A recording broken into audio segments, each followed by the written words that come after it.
Salam, hər birinizi xoş görürük əzizləyicilər. Bugün şokoladlı paxlava hazırlayıram. Bunun üçün qabımızın içərisinə 800 qram un və 1 paket 6 xörək qaşığı kakao əlavə edib quru qarışımları əvvəlcə yaxşı qarışdırırıq.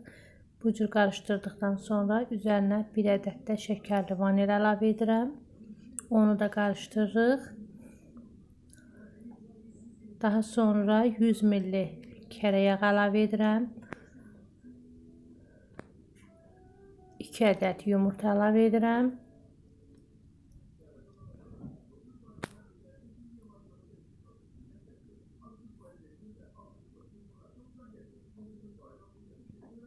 Sonra 200 qram xama əlavə edirik.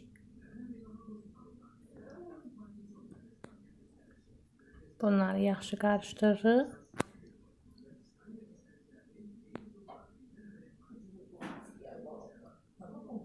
Onu qeyd edim ki, maya əlavə etmədim və yarım stəkan süd əlavə edirəm. Bu qarışımları qarışdırıram.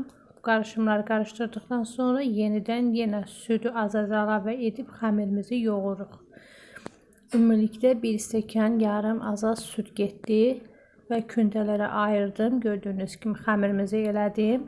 15 dəqiqə gözlətdikdən sonra kündələrə ayırdım. 2 dənə böyük kündə və qalan isə 15 dənə kiçik ölçülü kündələr tutduq və gördüyünüz kimi listin içərisini yağlamışam.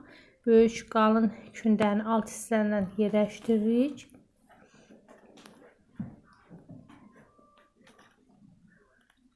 Daha sonra balaca kündənin birini də yayıb onu da üzərinə yaydıq. Bu isə içlik idi. İçlik üçün bizə yarım kilo qoz götürmüşəm, yarım kilo kakos götürmüşəm və 200 qram bir paçka damla şokolatı və 1 ədəd vanil. Bunları yaxşı qarışdırdıqdan sonra həmən içliyimizi aralarına səpirik, yayırıq. Eyni qaydada hamısını aralarına səpirik. Bu şokoladlı paxlavanın arasına yağ çəkmirəm. Axırda üzərinə yağ verəcəm. Onun üçün layların arasına yağ çəkmirəm.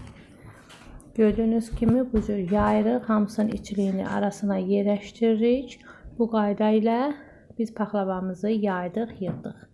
Ən sonuncudan əvvəl, qalın qatdan əvvəl olan qatı yağlayırıq. Ona görə yağlayırıq ki, ən üst qat ona yapışsın.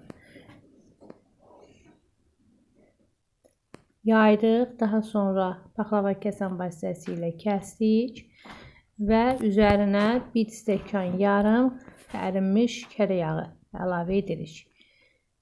Hər tərəfinə gördüyünüz kimi üstündən hər tərəfinə yaxşıca səpirik.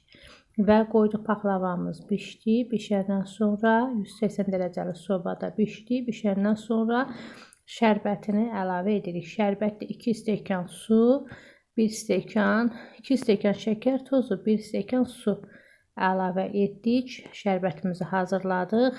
1 çay qaşığının ucunda limon duzu və 2 xörək qaşığı bal.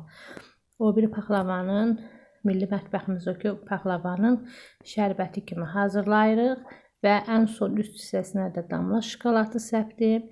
Yəni istəsəz bunu kimi edə bilərsiniz və 5-6 saat gözlətdikdən sonra paxlavalarımızı çıxartdıq. Budur, artıq bizim paxlavalarımız hazırdır. Parıltılı, ləzzətli, dadlı paxlavalarımız alındı. Həqiqətən də pişirməyə dəyər. Sizlər də pişirin. Çox dadlı, ləzzətli paxlavalar alındı. İçi bol şokoladlı, ləzzətli paxlavalarımızı bəyəndisə like edin, abunə deyilsə abunə olun. İzlədiyiniz üçün təşəkkür edirəm.